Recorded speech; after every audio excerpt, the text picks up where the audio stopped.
I was 15 when I saw Jesus Christ Superstar on TV.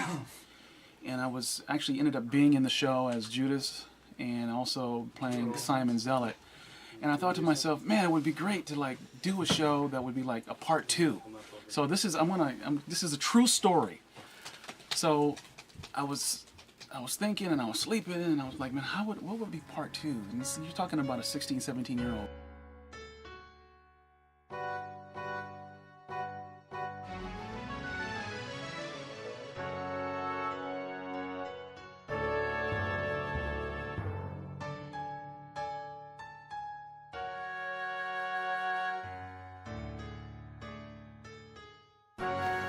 All right, you ready?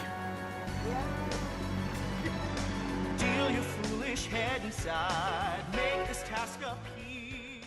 I am Ariel Nadavood. I got involved with the project when I auditioned for James. And would you guys talk about the project? Like, how do you describe it? It was definitely interesting. I'd never seen another musical that really reminded me of it. It was something totally different. So guys, even though I didn't put humanity on our list because he said, oh, we don't have to worry about it. It was on the list. It was? Yeah, 4-H was the first one. 4-H, awesome. You did the same thing I did. All right. Yeah, the 4-H is okay, good. Well, then it's on there. So we're going to start with humanity. So Fallon's announcement is going to be first, and they're nearly ready for you. Oh, funny, really? Yeah, I call him the 4-H too, yeah. So he realized last night, he's like, Guys. We know what Jamie does, but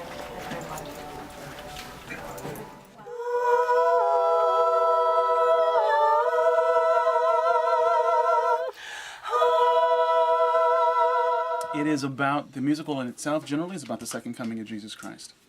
And it deals with not so apocalyptic kind of things, but just a snapshot out of a guy's life who would be responsible for finding a mysterious book and returning it, you know, so things can work themselves out. Can you talk about like the reason you wrote it? Like, what kind of started you on the whole path? And I'm a Christian, so that's why we're doing it. But this is, I'm one of those, I'm a Peter Christian, so I cuss, God damn it, you know, because I know that it's not what you say, but what's in here. So, so I thought, and here goes, one of those miraculous, dreamy kind of things. It just kind of came to me, literally in a dream. He says, well, part 1 is I came, part 2 is I'm returning.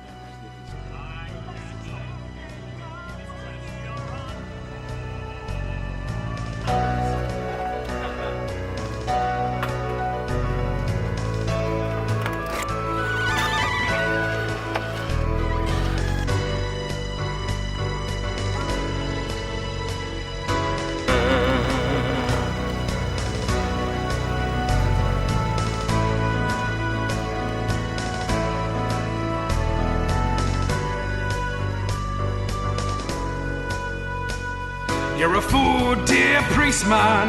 You live a life so tragic. You think this man called Jesus is your king. Tell me if I'm right. You who seek the light, don't let the cat catch your tongue. Yes, I'm the fool that you call the priest man. I believe in the living God. There's no time to be fighting or hide behind facades. It says inside these scriptures there will be a place prepared just for us, no earth, not a trace. Tell me if I'm right. Yes, you who seek the light, my heaven's here on earth. Now you're the fool if you ever think and believe that heaven's here on earth. Can't you see all around you are problems, death, destruction here? I mean, what does it feel like to finally have this project after 30 years coming? Well, yeah, you know what? I need some clarification on that. It feels great. You know how it feels? It stopped them from whining. No, actually, it feels great. I've actually been done with. Been actually done for about 6 years after all these rewrites and everything, and then I put it on the shelf, and then I got an itch, and something said you got to finish this, and this is the time to do it. And lo and behold, I know it's going to sound all mysterious, but lo and behold, everything just started to fall into place. So it feels great. To answer your question, it feels fantastic. A little bit more specifically, how have these past few weeks been dealing with you since you've been going into production about making the music itself? How's it been like affecting you? Like just been more energetic? You know what? I wish I could say, you know, it would be different. Oh, really? How can I explain this? This is a long pregnancy. Okay? So when the opportunity finally arose to make it happen, number one, I was relieved. But this past month, I think it's been about 6 weeks now we've been together, right? You guys been? It's about 6 weeks. It's been groovy, man. It's been a gas. You know what I'm saying? Yeah. So, but I'm very realistic about the whole thing, and it's been phenomenal working with the people who have come in and given their time, their talent, and their energy to a project, you know, to something that's brand new they've never even heard about. But the response has been great, and I'm encouraged. So it's been great. It's been great. I'm excited.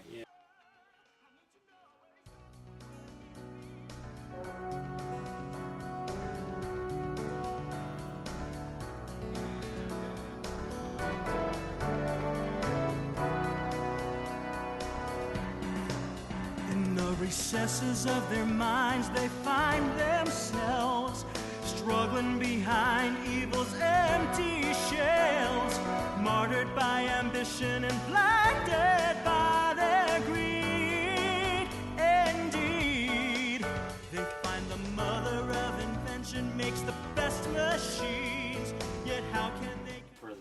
And how's your view of the project changed from, you know, that 17-year-old kid, you know, started out writing into now, actually coming into... How's it changed? I am... wow.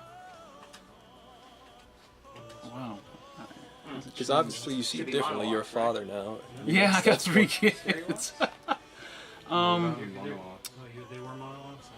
because it's a mono. Well, that's a really good question. Because, see, I'm having...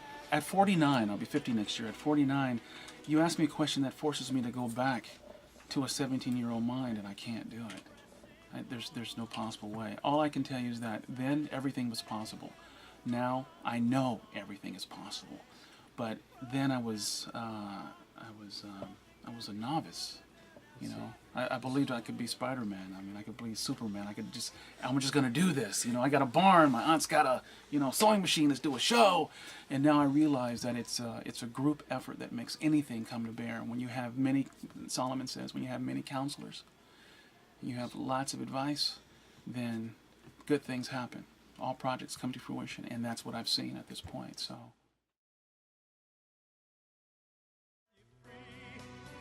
Sent to bring eternal life and free from sin and strife forever.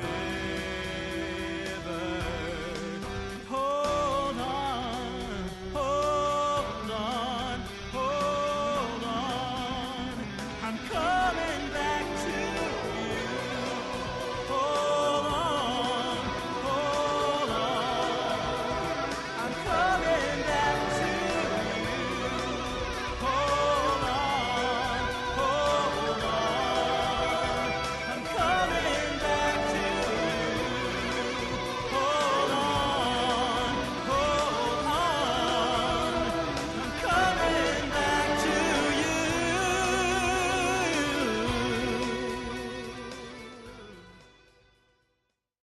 That was good. Let's do it again. Yeah.